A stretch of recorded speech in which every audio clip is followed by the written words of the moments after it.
Welcome back everybody. As I said before the ad break, I will show you how I prepare the catch for the day. We've got some lovely fresh flathead fillets. I'm going to show you how I do it. Now this is my way. There is no right or wrong way. You just might have your own way, but this is how Pete likes to prepare fresh flathead for his family. So what I've got first up, some people choose to make their own batter. I am lazy call it I guess. I buy a packet batter just from the local supermarket. It actually works quite well. You can either add beer to give it a bit more flavour, or you can add water. I choose to use a sparkling water here today. The main reason behind that or beer is to add some aeration to it. Add some bubbles that makes your batter a lot fluffier and lighter. I also have here some plain flour in this bag. Some people use a plate and just dip it in and out. I like to put the fish into the bag and give it a good shake so they'll get a very light coating of flour. This mix is just plain flour with some salt and pepper just to lightly season it. So the very simple way of making the batter that I use, I tip some of the packet into the bowl here. I'll add some sparkling water to it. Better to add a little bit at the start and come back and add more if you need to. And then literally with a whisk, give it a light whisk up. You don't want it too thick, you don't want it too thick, you don't want it too runny either. Now once you've mixed that up nicely, the secret to that, once you've given it a good beat, is to put it in the fridge for a minimum of half an hour, but a couple of hours is good. The colder this batter is, the more crisp and puff you'll get when it hits the hot oil. Well, here's some batter I prepared earlier. It's been sitting in the fridge for a couple of hours, so it's nice and thick now. That's exactly what we want. It's icy cold, a good thickness, and we're going to now put that onto the fish and into the fryer. Here's some beautiful fresh flathead tails that I've prepared. I've cut a couple into smaller pieces, great for kids, and I do like them more like a little nugget as well. Beautifully skinned, no bones in this fish at all, cleaned, ready to go. And at about $80 a kilo, this is as prime a fish as you will eat. So our next step here guys is I'm literally just going to put this fish into my seasoned flour mix here. Yep, the reason why I use a bag is that I can just toss it around lightly like that. I don't want a lot of flour to stick to the fish. So that when I pull a fillet out of that, just like that, just lightly dust it in flour, and that will go into the batter, and from the batter into the hot oil. Handy little hint there, the oil needs to be hot. The magic number is 180 degrees. That's where you want your oil at to get perfect chips and perfect fish and batter. Okay, so here we have the flathead fillets, beautifully dusted just lightly with the seasoned flour. My next step is simply to put those into the batter, and then what I'm going to do is drain off most of that batter. I only like a little bit of batter on my fish. The reason being, I want the fish to be the hero. I don't want a very thick batter. So we'll put them into here, we'll drain them off a little bit, and we'll put them into the hot oil.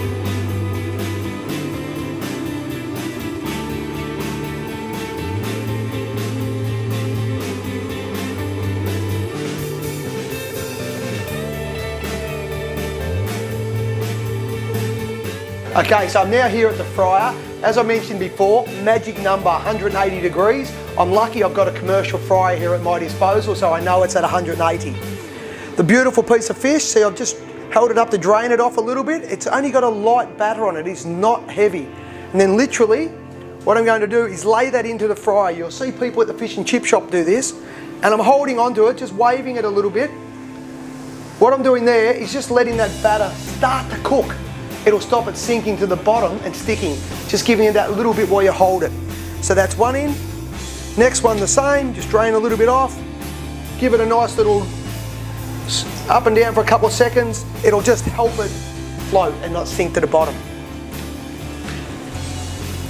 As always too, start with your biggest one. So I'm cooking the bigger tails went in first and the smaller pieces last, same as if you're cooking a steak.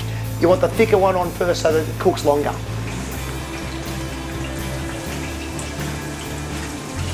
So they're all in the fryer now. I'm going to let them cook. They're going to need about 4, maybe 5 minutes. You'll know when they're cooked. They're going to float in the oil to the top and they're going to be beautifully crispy. The last thing you want to do is overcook your fish and destroy it.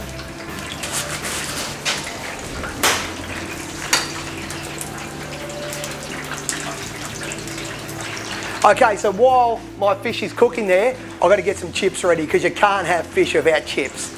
Okay, so once again, I'm lucky that I've got a commercial fryer. having cooked chips half my life, here's a little hint. The magic time to cook something like a shoestring that I'm cooking here today at 180 degrees is 2.5 minutes. If your chips are a bit thicker, you're probably going to need 3.5 minutes. So, commercial fryer, 180 degrees, some beautiful shoestring chips here. They can now go in here because the fish has got about that 2.5, 3 minutes left.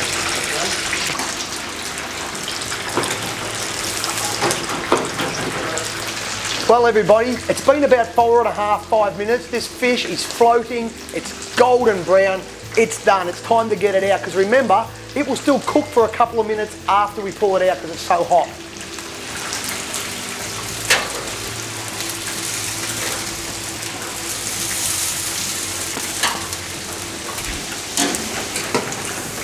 Chips are nearly done too. God, I love beautiful chips. A little bit longer, they'll be beautiful. So, another little handy hint, while that fish has just come out of the fryer and it's still hot, it's got a bit of oil on the outside, bit of salt. Put that salt on while the fish is hot. It will soak straight into the batter and give you a beautiful salty fish.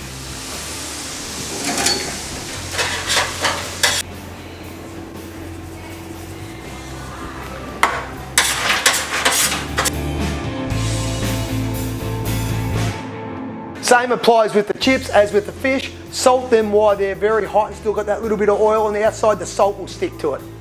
Okay, now I'm going to go and get the beautiful salad that I prepared earlier so that we can put this all together so you can see what a beautiful meal this is going to be.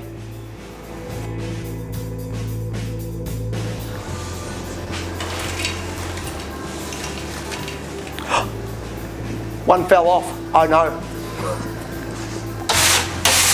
Oh! Let me tell you, they're good chips. And some beautiful flathead.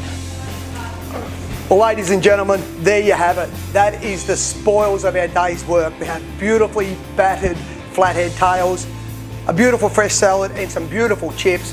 How much more Aussie does it get than that? Traditional fish and chips and a beautiful tartare sauce to dish that into. Now, there's only one more thing to do, and that's to get Dean out from behind the camera to come and enjoy this feed with me. Look at that. Pete, this was absolutely spectacular, guys. I cannot tell you, the smell and the look is, wow, this is amazing. I can't wait to dig in. It's beautiful. Now, Dean, there's two ways we can eat this. We have a knife and fork there, but you know what? We're Aussies, mate. Let's just get into it. Cheers. Cheers, mate. Cheers. Enjoy, everybody. Oh.